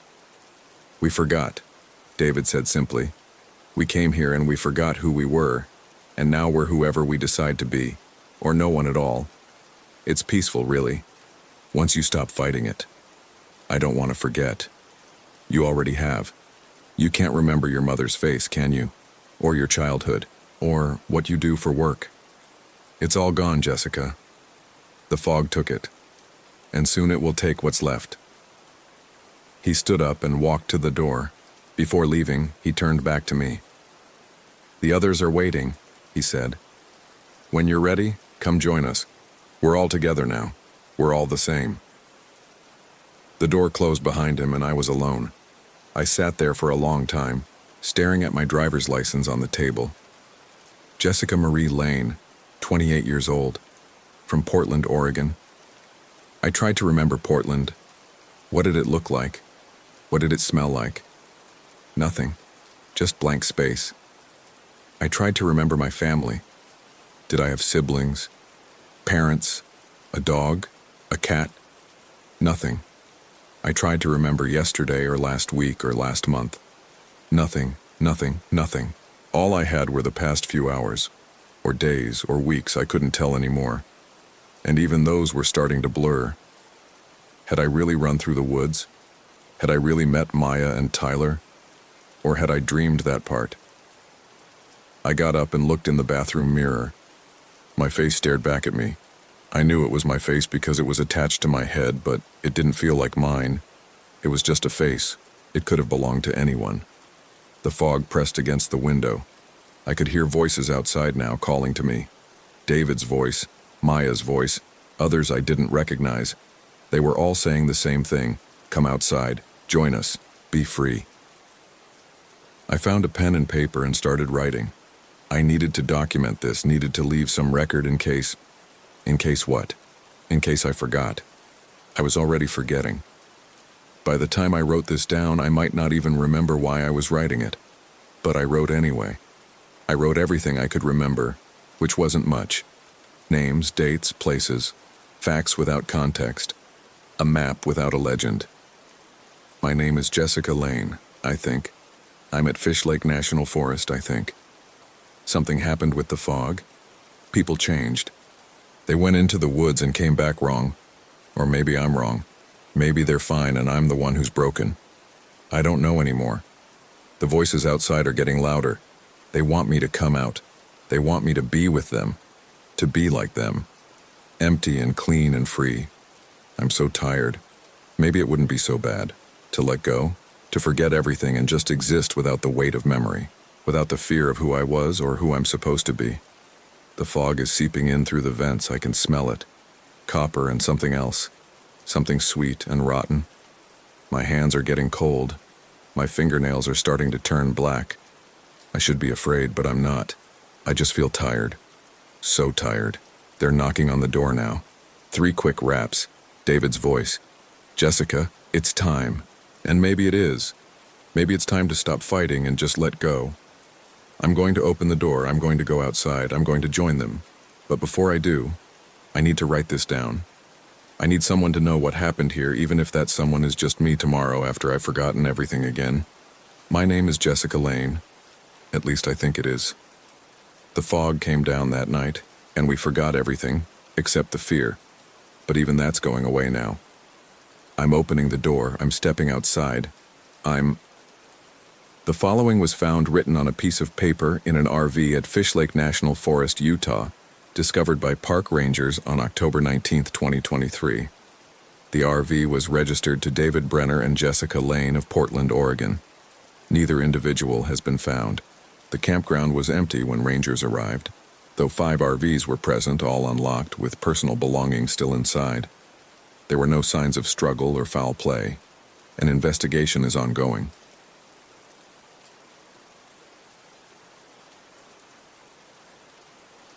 My name is Emily Carter. This happened last September, and I'm still trying to make sense of it. My boyfriend David and I rented an RV for a week-long trip to Great Basin National Park in Nevada. We'd been planning it for months.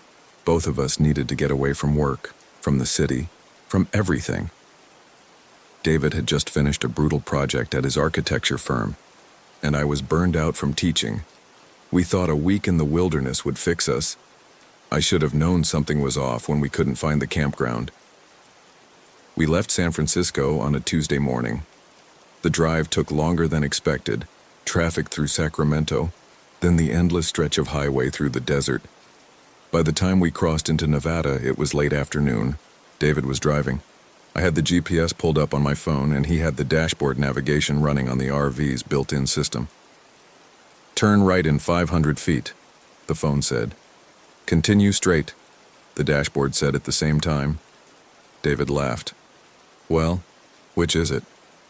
I looked at both screens. They showed different routes entirely. "That's weird.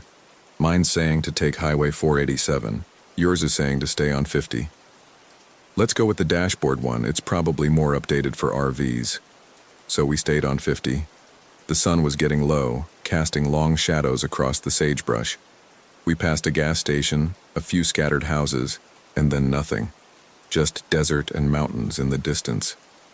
After about 40 minutes, my phone started acting up. The GPS dot that represented us kept jumping around the map, placing us miles from where we actually were. Then it would snap back, then jump again. "Is your signal okay?" I asked David. He glanced at the dashboard. "Yeah, it's fine. Says we're about 20 minutes from the campground." But 20 minutes later, we weren't there. The dashboard said we'd arrived at our destination, but we were just on an empty stretch of road. No campground sign, no entrance, nothing. David pulled over. "Let me check the reservation." I pulled it up on my phone. Wheeler Peak Campground, Great Basin National Park. The confirmation email had an address and GPS coordinates. I typed them into my phone. "It says we're here," I said, showing him the screen. But we clearly weren't. We drove another 10 minutes down the road, thinking maybe we'd passed it. Nothing. Turned around, drove back. Still nothing. The sun was almost down now, and I was starting to feel anxious. We'd been on the road for nearly 12 hours. "There," David said, pointing. A dirt road branched off the highway, barely visible. No sign, but it looked like it could lead to something. We took it. The road was rough, full of potholes. The RV lurched and groaned. After about 2 miles, we came to a clearing with a few fire rings and picnic tables. It didn't look like an official campground, more like a dispersed camping area. "This'll work for tonight," David said. "We can figure out where the actual campground is in the morning." We parked, set up for the night. It was fully dark by then. No moon, just stars. More stars than I'd ever seen. It should have been beautiful, but instead it felt oppressive. The darkness was absolute. Our headlights and the RV's interior lights were the only illumination for miles. I made sandwiches while David checked the water and electrical hookups. There weren't any, which meant we were running on the RV's battery and water tank. Fine for one night. "At least there's no one else here," David said, coming back inside. "We've got the place to ourselves." That should have been comforting, but it wasn't. We ate, tried to relax. I wanted to call my sister, let her know we'd arrived safely, but I had no signal. David didn't either. "We're probably too far from a tower inn," he said. "We'll have signal tomorrow when we get to the actual campground." We watched a movie on my laptop until the battery got low, then went to bed. The RV had a queen bed in the back. It was comfortable enough, but I couldn't sleep. Every sound seemed amplified. The wind against the RV's sides, something scuttling outside, a distant coyote howl. You awake? I whispered to David. Yeah. This place feels wrong. It's just because it's unfamiliar. We'll laugh about this tomorrow. But we didn't. I woke up around dawn. David was already up making coffee. I could smell it before I opened my eyes. Morning, he said when I came out to the kitchenette. Sleep okay? Not really. Me neither. But look, sunrise. The desert was beautiful in the early light, all reds and golds. The anxiety from the night before seemed silly now. After breakfast, we decided to try finding the real campground again. I plugged the coordinates into my phone's GPS. It showed us a route. Backtrack to the highway, drive north for 8 miles, turn right. We followed the directions exactly. 8 miles north turned right onto another dirt road. This one was even worse than the first. The RV rocked violently over the ruts. After about a mile, the road dead-ended at a dry creek bed. This can't be right, David said. I checked the GPS. According to it, we'd arrived at our destination, but there was nothing here. Let me try the dashboard GPS, David said. He programmed in the coordinates. It calculated a route, back to the highway, south for 6 miles, turn left. We did that. 6 miles south, turned left. Another dirt road, another dead end, this time at a rocky hillside. David's jaw was tight. This doesn't make sense. Let me try Google Maps, I said. Same thing, different route, same result, nowhere. We tried 4 more times using different GPS apps, different devices. Each time we ended up at a dead end or just circling back to where we started. The morning stretched into afternoon. We were burning gas, getting frustrated and scared. Maybe there is no campground, I said finally.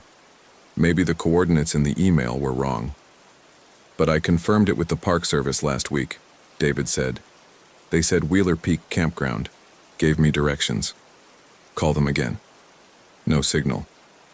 We sat in the RV, eating granola bars, trying to think. The heat was building. It was probably 90 degrees outside, and the RV didn't have AC without a hookup. We could just go back to the clearing from last night, David suggested. Set up there for the week. We came here to get away from everything anyway, right?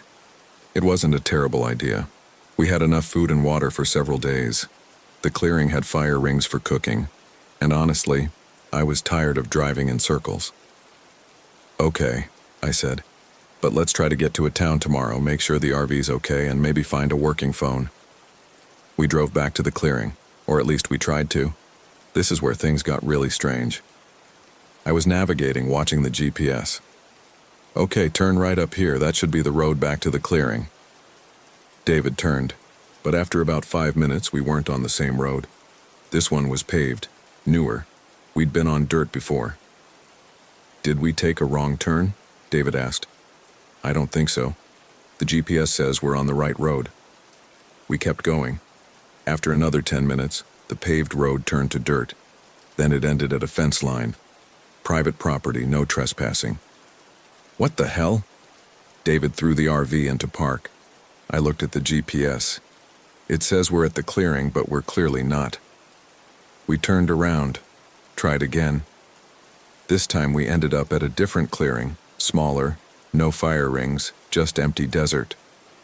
David was gripping the steering wheel so hard his knuckles were white. This is impossible. We've been to the clearing twice now. We know where it is. I know.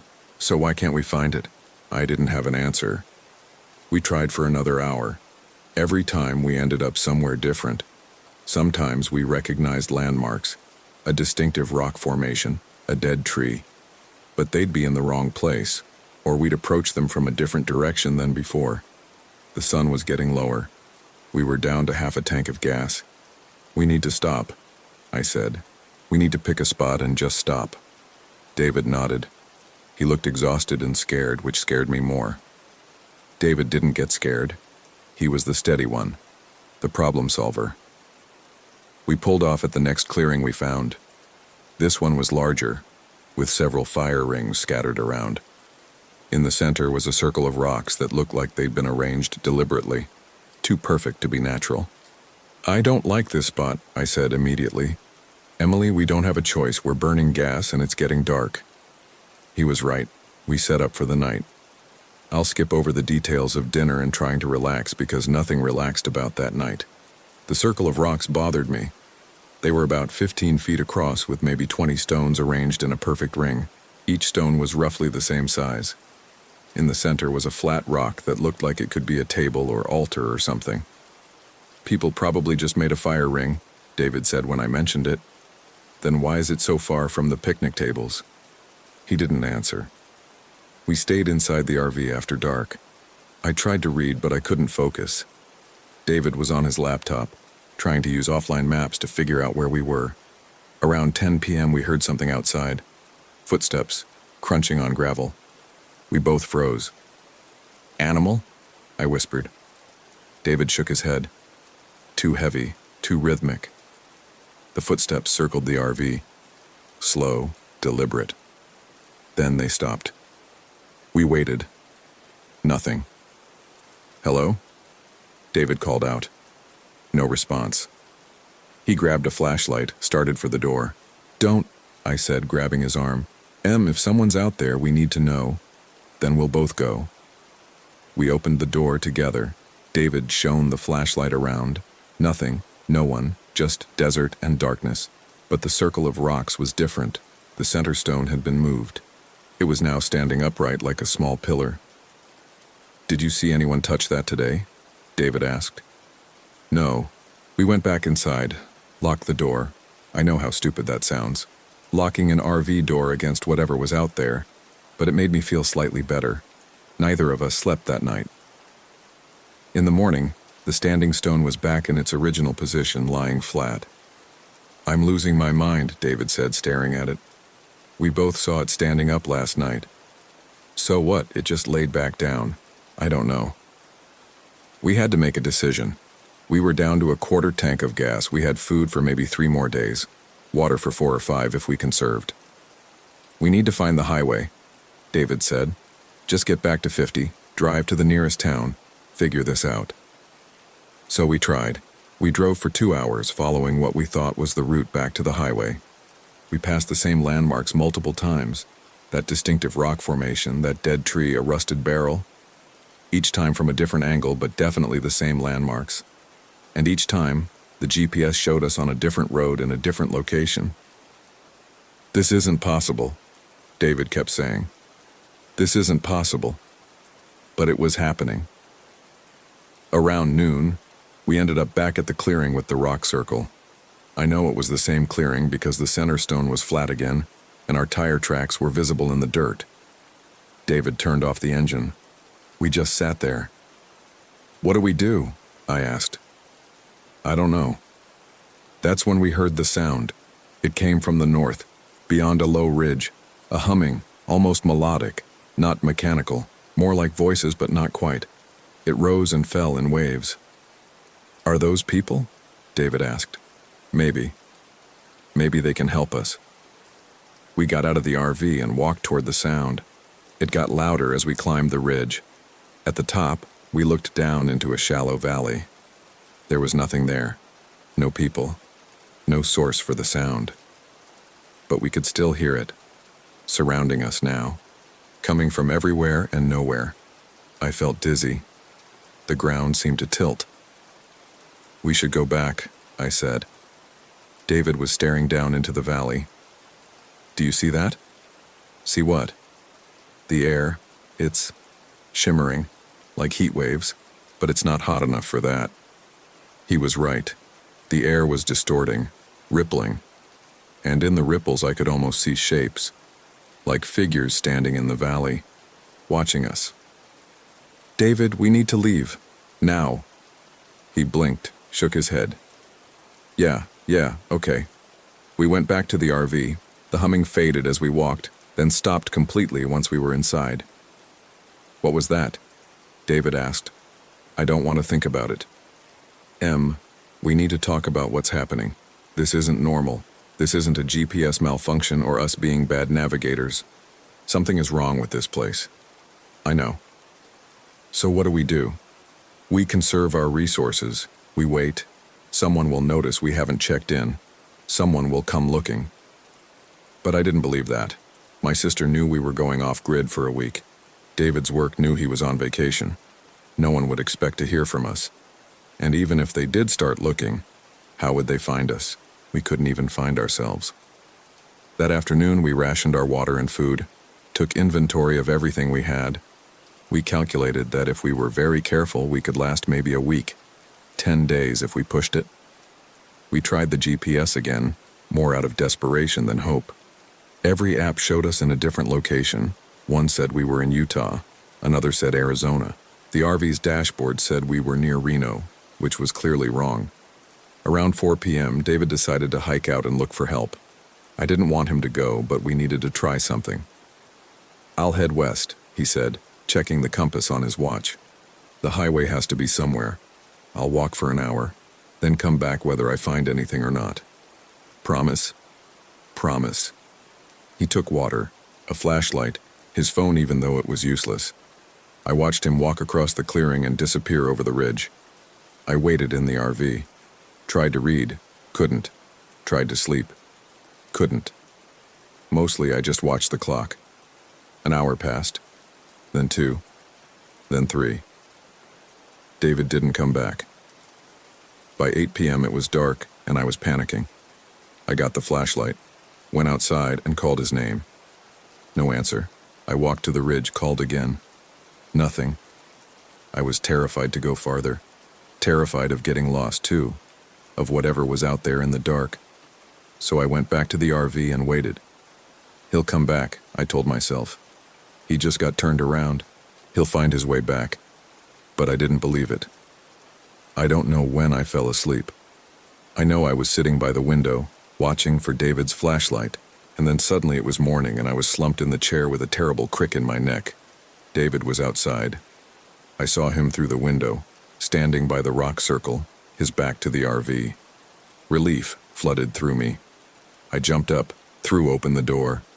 "David, oh my God, where were you? I was so..." He turned around and I stopped talking. His face was wrong, not disfigured or injured, just wrong. His expression was too neutral, too blank, and he was smiling, but the smile didn't reach his eyes. "Hello, Emily," he said. "Where were you? What happened?" "I was walking." "For the whole night?" "Yes." He came closer. There was something off about the way he moved, too fluid, almost gliding. Or maybe I was imagining it. Maybe I was just exhausted and scared and seeing things that weren't there. "Are you okay?" I asked. "You didn't get hurt?" "I'm fine." "David, you scared me. You said you'd be back in an hour." "Did I?" He tilted his head like he was genuinely confused. "I don't remember." "Yes, you did. You said you'd look for help and come back." I looked. There's no help. The way he said it, so flat, so emotionless, made my skin crawl. "Come inside," I said. "You must be exhausted." He followed me into the RV, sat down at the small table. I made him water, insisted he drink. He did, but mechanically, like he was following instructions rather than actually being thirsty. "What happened out there?" I asked. I walked west. The sun set. I kept walking. Then I turned around and came back. "That's it?" "That's it. David, you were gone for 16 hours. "Was I?" "Did you find the highway? Did you find anything?" "No, just desert and the valley." "What valley?" "The one we saw yesterday. I went down into it." A chill went through me. "Why would you do that?" "I wanted to see." "See what?" He smiled that wrong smile again. "Them." I felt my throat tighten. "Who?" "The ones who live here." "David, you're scaring me." "Am I?" He seemed genuinely surprised. "I don't mean to. I just wanted you to understand." "Understand what?" "We're not lost, Emily. We're exactly where we're supposed to be." For the rest of the day, David acted more like himself. The weird blankness faded. He apologized for scaring me, said he'd been dehydrated and disoriented. He drank more water, ate some crackers, took a nap. I wanted to believe him. I wanted to think it was just exhaustion and fear playing tricks on both of us. but I couldn't shake the feeling that something had changed. The way he looked at me sometimes, too intense, too focused. The way he'd sit completely still for minutes at a time, just staring at nothing. And that night, I heard him talking in his sleep. Not English, not any language I recognized.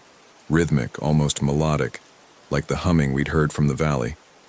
I didn't wake him. I was too afraid of what he might say. The next morning, he suggested we hike to the valley. No, I said immediately. Absolutely not. Emily, we need to understand what's happening. Whatever is in that valley. I don't care, we're not going. Then we're just going to sit here until we run out of food and water? We'll keep trying to find the highway. We'll find a way out. We've tried. You know we have. Every road leads us back here. Then we'll walk out, we'll leave the RV and just walk. In which direction? I didn't have an answer for that. Every direction seemed to lead in circles. Come with me to the valley, David said, just to look. If it's nothing, fine. But if there's something there, someone who can help, we need to know. David, you're talking crazy. You went there last night and came back different. I'm not different. Yes, you are. He stared at me for a long moment. Then he smiled. That same wrong smile from yesterday. Okay, I won't push, but I'm going. You can stay here if you want. Don't leave me alone again. Then come with me. I should have refused. I should have locked myself in the RV and waited. But I was terrified of being alone. And some part of me, the rational part that kept insisting there had to be a logical explanation, thought maybe David was right. Maybe there was someone in that valley who could help us. So I went. We walked over the ridge around 10 a.m. The sun was high, the heat building. The valley looked the same as before, empty, just rocks and scrub brush. But as we got closer, I started to hear the humming again. Do you hear that? I asked David. Yes. What is it? I'm not sure, but it's not dangerous. How do you know? I just do. We descended into the valley. The air started shimmering again, rippling, and in the ripples I saw them, the figures I'd half seen before. They were tall, impossibly tall, and they didn't move like humans. They were there and not there, flickering in and out of existence. David, we need to leave. They won't hurt you, he said calmly. How do you know? Because they told me. I grabbed his arm. When? When did they tell you? Last night, when I came here. David, please, we need to go, now. But he wasn't listening. He was walking toward the center of the valley, toward the figures, and the figures were moving toward him. I ran after him, trying to pull him back, but he was stronger than me. Or maybe I was just too scared to fight hard enough. The figures surrounded us. Up close, they were even more wrong. Humanoid shapes made of shadow and light, constantly shifting. They had faces, sort of. Eyes that were too large. Mouths that didn't move when the humming grew louder. One of them reached out. Its hand, if you could call it that, passed through David's chest. He gasped, but didn't pull away. Stop! I screamed. Leave him alone! But they weren't listening to me. They were focused on David, and he was focused on them. His eyes had gone blank again, that same empty expression from yesterday. Then something grabbed my ankle. I looked down. The ground was moving, rippling like water. Hands, dozens of hands, were reaching up from below, grasping at me. I screamed, tried to run, but they held me tight. They were pulling me down into the earth. David finally looked at me. Don't fight, he said. It's easier if you don't fight. Help me. They just want to understand us, just like we want to understand them. David, please. But he turned away, turned back to the figures, and they took him, merged with him, passed through him, and when they pulled back, he fell to the ground. The hands released me. I crawled to David, shook him. He was breathing but unconscious. The figures watched me. The humming grew louder, almost deafening. I could feel it in my bones, in my skull. It was trying to tell me something, but I couldn't understand. Then, as suddenly as it started, it stopped. The figures faded. The hands disappeared back into the ground. The air stopped shimmering, and David opened his eyes. "We can leave now," he said. I don't remember walking back to the RV. I don't remember helping David, who was weak and stumbling. I don't remember the rest of that day. The next thing I clearly recall is sitting in the RV at dawn, David asleep in the back. My hands were shaking, my head was pounding. I looked at the GPS on my phone. It showed a clear route to the highway, straight line, no circles, 8 miles east. I woke David up. "We're leaving, now." He nodded. He looked exhausted, pale, but he didn't argue. We drove east. The GPS worked perfectly. No jumping around, no false routes. After exactly 8 miles, we reached Highway 50. I started crying. David pulled over and held me while I sobbed. "It's okay," he said. "We're out. We're safe." But I wasn't sure about that. I wasn't sure about anything anymore. We drove straight to Ely, the nearest town, found a motel with Wi-Fi. I called my sister, told her we were fine, just had some car trouble. She asked if we were having fun. I said yes. David slept for 18 hours straight. When he woke up, he said he felt better. Said he barely remembered the valley or what happened there. It was all a blur, like a dream. I didn't push him. I was too afraid of what he might say if he did remember. We stayed in Ely for 2 days, then drove home to San Francisco. We returned the RV, went back to our lives. David went back to work. I went back to teaching. But things weren't the same. David was different. Subtle things at first. He'd forget words, forget where we'd put things. He'd stare at walls for long periods. Sometimes I'd catch him speaking in his sleep, that same strange language. And there were other things. Coincidences, maybe, but unsettling. His GPS still doesn't work right. Neither does mine. We can't use navigation apps anymore. They always lead us in circles no matter where we're trying to go. We've learned to use paper maps, to navigate by landmarks. Sometimes late at night I hear humming, not from David, from outside, from the city streets. A rhythmic, melodic sound that makes my skin crawl.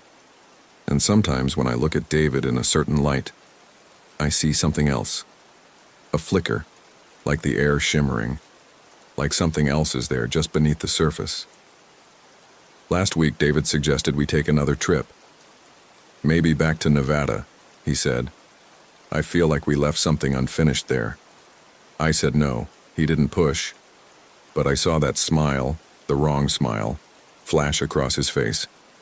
This morning I found something in his backpack. A stone, roughly circular, smooth. It looks like the stones from the circle in the clearing. I asked him where he got it. He said he didn't know what I was talking about, said there's no stone in his backpack. But it's there. I'm looking at it right now, and it's humming. I don't know what happened to us in that desert. I don't know if we actually escaped or if we're still there, somehow driving in circles for eternity. I don't know if David is still David, or if something else is wearing his face. I don't know if I'm losing my mind, or if the world really is different now, tilted, wrong, full of shadows that move without light. What I do know is this: I can't find my way anywhere anymore. Every path circles back to where I started. Every map shows me somewhere I'm not. Every reflection in the mirror looks just slightly off. And every night I dream of the valley. I dream of those tall figures reaching for me. I dream of hands pulling me down into the earth. In the dreams, I don't fight. Because David was right. It's easier if you don't fight. Sometimes I wake up with dirt under my fingernails. Sometimes I wake up and David is standing at the window, staring out at the city. When I ask what he's looking at, he says, "Them." I don't ask who them is. I'm scared to know. Yesterday I found another stone. This one was in my purse. I'm certain I didn't put it there. Today I found 3 more. One on my desk at work, one in my car's cup holder, one in the shower. They're spreading. Or maybe I'm bringing them home. Maybe I'm walking in circles even when I think I'm going forward. Maybe we never left the clearing. Maybe we're still there, sitting in that RV, trying to navigate our way out while the stones multiply around us and the figures watch from the valley. And David smiles that wrong smile and tells me everything is fine. Maybe that's what hell is. Not fire and punishment, but an endless loop. The same day, the same fear, the same desperate hope that this time you'll find your way out, but you never do. You just circle back to where you started. Again and again and again. I'm writing this down because I need someone to know. If you're reading this, if you find it somehow, please listen. Don't trust your GPS. Don't trust your maps. Don't trust the roads. And if you ever find yourself in the Nevada desert, circling back to the same clearing with the same stone ring, turn around. Don't stay the night. Don't go to the valley. Don't let them touch you. Because once they do, you're never really free. You'll carry them with you. In your dreams. In your reflections. In the stones that multiply in your pockets. And the humming that follows you home. You'll look at the people you love and wonder if they're really still themselves or if something else is inside them, looking out through their eyes. You'll look at yourself in the mirror and wonder the same thing. And you'll never know for sure. That's the worst part. Not the fear, not the strangeness.